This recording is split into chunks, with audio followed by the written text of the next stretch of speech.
இருக்கக்கூடிய 3 உள்ளூராட்சி மன்றங்கள் கரைச்சி, பூநகரி, பச்சிலப்பள்ளி வேட்பாளர்களையும் கட்சியினுடைய செயல்பாட்டாளர்கள் முக்கியஸ்தர்களையும் சந்தித்து தேர்தல் நிலவரம் குறித்தும் எங்களுடைய வியூகங்கள் என்ன என்பது குறித்தும் கலந்துரையாடுறதுக்கு தான் இன்றைக்கு வந்திருக்கிறேன். அந்த வகையில் காலையில் பூநகரி பிரதேச சபை பகுதியில் கட்சியினுடைய வேட்பாளர்களை சந்திச்சிருக்கிறேன். அதுபோல் இப்போ இன்றைக்கு இங்கே வந்து கரைச்சி பிரதேச சபைக்கு உட்பட்ட வேட்பாளர்களை சந்தித்து கொண்டிருக்கிறேன். அப்போ இதில் இப்போ நீங்கள் பல பேர் தனிச்சும் பல பேர் சேர்ந்தும் தனிச்சும் தேர்தலில் போட்டி போட்டினோம் என்ற ஒரு கேள்வி எழுப்பியிருந்தீர்கள். ஆனால் நாங்கள் தனித்து போனாலும் சிறக்க போன்று சொல்கிறது போல் நாங்கள் வெற்றிகரமாக எங்களுடைய வேட்புமனுக்களை தாக்கல் செய்திருக்கிறோம். அப்போ ஒரு சிறந்த ஆரம்பம் அரைவாசி வென்றதுக்கு சமன் என்று சொல்லி ஒரு முதுமொழி ஒன்று இருக்கின்றது. அந்த வகையில் வளமை போல் நாங்கள் தனிச்சுத்தான் தேர்தலில் களமிறங்குற நாங்கள் நீண்ட காலமாக முன்வைத்திருக்கிற கட்சியினுடைய கொள்கைகள் அதான் யதார்த்தமானது, நடைமுறை சாத்தியமானது என்றது வரலாறு நிரூபித்து வருகிறது. உதாரணத்துக்கு உங்களுக்கு தெரியும், நாங்கள் 3 ஆணாக்களை முன்வைத்து எங்களுடைய அரசியல் நடவடிக்கைகளை மக்கள் பணிகளை முன்னெடுத்திருந்தாங்க. முதலாவதான அரசியல் உரிமைக்கான பிரச்சனைக்கான தீர்வு, 2வதான அபிவிருத்திக்கான தீர்வு, 3வதான அன்றாட பிரச்சனைகளுக்கான தீர்வு. இப்போ உங்களுக்கு தெரியும், அரசியல் உரிமை பிரச்சனைக்கான தீர்வாக நாங்கள் நீண்ட காலமாக ஆரம்பத்திலேருந்து சொல்லி வந்தது இலங்கை இந்திய ஒப்பந்தத்தில் ஏற்படுத்தப்பட்ட இந்த 13வது திருத்தச் சட்டம். 13வது திருத்தச் சட்டம் தான் ஒரு சிறந்த ஆரம்பமாக இருக்க முடியுமா?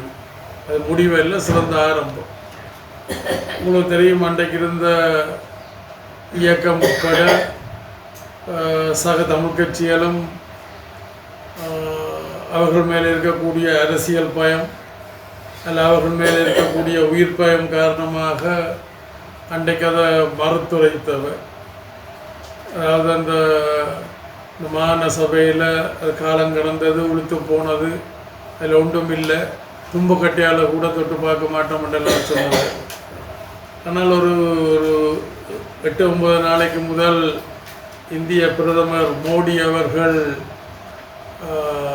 கொழும்பில் அந்த அன்றைக்கு யார் எதிர்த்திச்சினமோ அவர்கள் இன்றைக்கு அந்த கட்சியினுடைய தலைவர்களாக செயலாளர்களாக இருக்கினோம், இல்லை முக்கியஸ்தர்களாக இருக்கினோம், அவர்களை அழைத்து பேசுகின்ற பொழுது மோடி சொன்னார், அரசியல் தீர்வு சம்பந்தமாக சொல்லிக்கல இதைத்தான் சொன்னார். மாகாண சபை மூலமாக 13வது திருத்த சட்டம் இலங்கை இந்திய ஒப்பந்தத்தில் ஏற்படுத்தப்பட்டதுதான் ஒரு தீர்வாக இருக்க முடியுமன். ஆனால் ஆட்சியில் இன்றைக்கு இருக்கிறார்கள் அதை ஏற்றுக்கொள்வீனமான்றது கேள்விக்குரிய என்றால், அவர்கள் இந்த இலங்கை இந்திய ஒப்பந்தம் கைச்சாத்திட்ட நேரத்தில் ஸ்ரீலங்கா சுதந்திர கட்சியோடு சேர்ந்து நாட்டை எரிச்சவர் அல்லது ரொம்ப பிரச்சனைகளை உருவாக்கினவர். ஆனால் அவர்களும் அப்புறம் ஒரு காலகட்டத்தில் அதை ஏற்று அதில் இருக்கக்கூடிய அந்த இந்த வசதிகள் பெர்க்ஸ் என்று சொல்லிடணும். பெர்க்ஸ் என்று சொன்னால் அன்றைக்கி பார்லிமெண்ட்டில் யாரோ கதைச்சு நம்ம இந்த வாகன பர்மிட் அதில் இதெல்லாம் எடுத்துட்டெல்லாம் சொல்லி. ஆனால் இன்றைக்கு அவர்கள் அதை ஏற்றுக்கொள்ள மாட்டார்கள் என்று நான் நினைக்கிறேன். என்றால் அவருடைய செயல்பாடுகள் அந்த மாதிரி தான் காணப்படுகின்றது. உங்களுக்கு தெரியும், அவர்கள் இந்த தங்களுடைய தேர்தல் விஞ்ஞாபனத்தில் புதிய அரசியல் ஜாப்பொண்டை கொண்டு வரேன்னு சொல்லி தேர்தலில் சொல்லியிருந்தாலும் அதில் இந்த 13 ப்ளஸ் ப்ளஸ் அண்ட் இல்லாமல் மைனஸாக வருமென்றால் நான் நிற்கிறேன். ஏனென்றால் அவர்கள் நாங்கள் அதிகார பயிர்வுக்காக இருக்கிறோம், அவர்கள் அதிகார பரவலாக்கிறதுக்காக இருக்கிறோம். அவர்கள் அதை ஏற்றுக்கொள்வினோமான்றது கேள்விக்குறி. ஏன் இந்த நிறைவேற்று அதிகாரம் உள்ள ஜனாதிபதி முறைமையை கூட அவர்கள் கலைப்பதற்காக புதிய இதை கொண்டு வர போகிறதில்லை.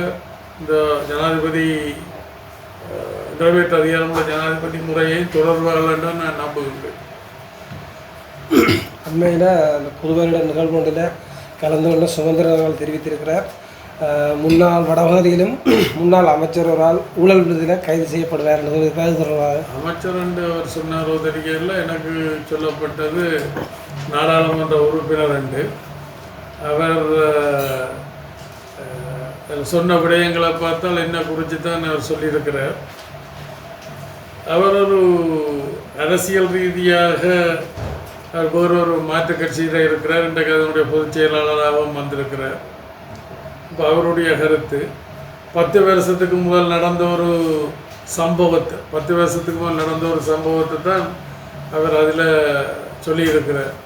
அதாவது மைசூர் நிதியத்துக்கூடாக அந்த நிதிகளை சரியாக கையாள இல்லை என்று சொல்லி மற்ற அந்த தான் சில பேரை கொழும்புக்கெல்லாம் கூட்டி கொண்டு போய் அவர் முறைப்பாடு செய்ய வச்செல்லாம் சொல்லியிருக்கிறார். அப்போ நேற்றைக்கு நான் ஒரு அரசியல் பயணம் போய்கொண்டிருக்கல அந்த லோரி யூனியன் தலைவர்களோடு நான் கதைச்சிருந்தேன். அப்போ அவர்களே என்ன சொல்லினோம் என்றால், சும்மா கடந்த சங்க ஊதி கருத்தான் ஆண்டி என்றது போல தாங்களும் அந்த தொழிலை மைசூர் நிதியம் இருக்கல அந்த தொழிலை நல்லா செய்தேன்னு சொல்லியும் அதே நேரத்தில் மக்களுக்கு அந்த மணல் நியாயமான விலையில் தரமான மணல் எடுக்கக்கூடிய மாதிரி இருந்தது. நியாயமான விலையில் தரமான மணலை இலகுவாக எடுக்கக்கூடிய மாதிரி இருந்தால் இன்றைக்கு அந்த நிலைமை இல்லை. இன்றைக்கு மணல் தரமும் இல்லை, விலையும் பல மடங்கு எகிரி இருக்குது. அதே நேரத்தில் கள்ள மணல் போகிற வார இடங்கள் எல்லாம் மணலை வெட்டி கொண்டு தரம் குறைஞ்ச மணலை மணல் பற்றாக்குறை காரணமாக விற்கணுமென்றெல்லாம் சொல்லி தன்னுடைய கவலையை வெளியிட்டு இருந்தார். அப்போ அன்றைக்கு அவர்கள் முறையிட்டது அவரை சொல்கிறார், தான் அவருடைய தலைவராக இருந்த சமுதன் அவர்கள் எல்லாம் அந்த குழுவில் இருந்த வேண்டும். அவர்கள் எங்கள் மேலே ஒரு சேறு பூசுகிற நோக்கத்தோடு அதை முன் வச்சிருந்தவர்.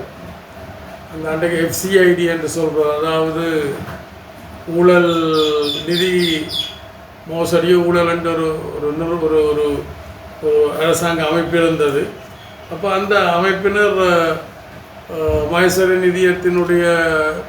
நிதியத்தோட கலந்துரையாடி அவையில் விசாரணைக்கு உட்படுத்தி முழு தஸ்தாவேஜங்களையும் பார்த்த இடத்துல அதில் எந்த பிழையும் இருந்ததாக அவர்களுக்கு தெரியும்.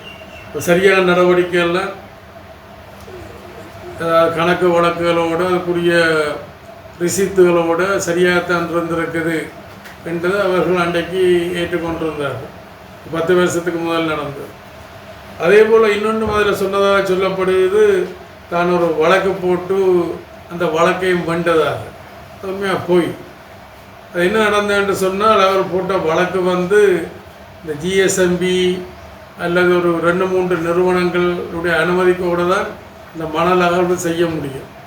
அந்த மணல் அகழ்வு செய்ததுக்குரிய அந்த தஸ்தாவேஜர் எல்லாத்தையும் நீதிமன்றம் ஆராய்ஞ்சு பார்த்து கொழும்பு நீதிமன்றம் சரியாகத்தான் அந்த அனுமதி கொடுக்கப்பட்டிருக்கு என்று சொல்லி அது எங்களுக்கு இந்த மைசூர் நிதியத்துக்கு சார்பாகத்தான் அந்த தீர்ப்பு கூட வந்திருக்கு. அவர் எதை சொன்னாலோ தெரியவில்லை. அதே போல் அந்த மைசூர் நிதியத்துக்கு கூடாக நாங்கள் பல நூற்றுக்கணக்கானவருடைய வாழ்வாதாரங்கள் மற்ற அபிவிருத்தி வேலைகள் மற்ற கோயில்கள் பள்ளிக்கூடங்கள் அதுபோல் சுயதொழில் வாய்ப்புகள் என்றெல்லாம் பரவலாக ஆயிரக்கணக்கில் நாங்கள் அதுக்களால் உதவி செய்திருக்கிறோம். வைத்தியசாலைகள் மற்ற சில தொண்டர்களுக்கு தொண்டர் ஆசிரியர்களுக்கு சுகாதார தொண்டருக்கு மற்றது தொண்டராசிரியர், சுகாதார தொண்டர், முன்பள்ளி முன்பள்ளி இவர்களுக்கெல்லாம் நாங்கள் மாதாந்த சம்பளம் கூட வாழ்வாதாரத்தை பாதுகாக்கிறதுக்கெல்லாம் கொடுத்து அப்படி நிரம்ப செய்திருக்கிறோம். அப்போ அவர்கள் இது அரசியல் ரீதியாக ஈழ மக்கள் ஜனநாயக கட்சிக்கு சாதகமாக போகுதுன்ட்டு தான் அந்த சுமார் வந்து சங்க ஊதிக்கிறது தான் ஆண்டி என்றது போல நடந்து முடிஞ்சிருக்கிறார். இதுதான் நடந்து முடிஞ்சிருக்கிற ஒழிய அதில் எந்த உண்மையும் இல்லை. ஆனால் அன்றைக்கு உங்களுக்கு தெரியும், ஈழ மக்கள் ஜனநாயக கட்சியினுடைய அரசியல் செயல்பாடுகள் காரணமாக, மக்கள் நலனை முன்னிறுத்தின அரசியல் செயல்பாடுகள் காரணமாக அதை தடுக்கிறதுக்கான உயிர் அச்சுறுத்தல் இருந்தது அன்றைக்கு. இன்றைக்கும் அதே போல் அரசியல் பயம் காரணமாக இன்றைக்கு வந்து அரசியல் அச்சுறுத்தல், அதாவது கைது, சிறை கைது என்று சொல்லி அந்த அச்சுறுத்தல் இருக்கு. இப்போ அன்றைக்கு உயிர் அச்சுறுத்தல் இருந்தது, இன்றைக்கு கைது, சிறை அச்சுறுத்தல். இதெல்லாம் அரசியல் உள்நோக்கம் கொண்டது. அதை நாங்கள் எதிர்கொள்றதுக்கு தயாராக இருக்கிறோம்.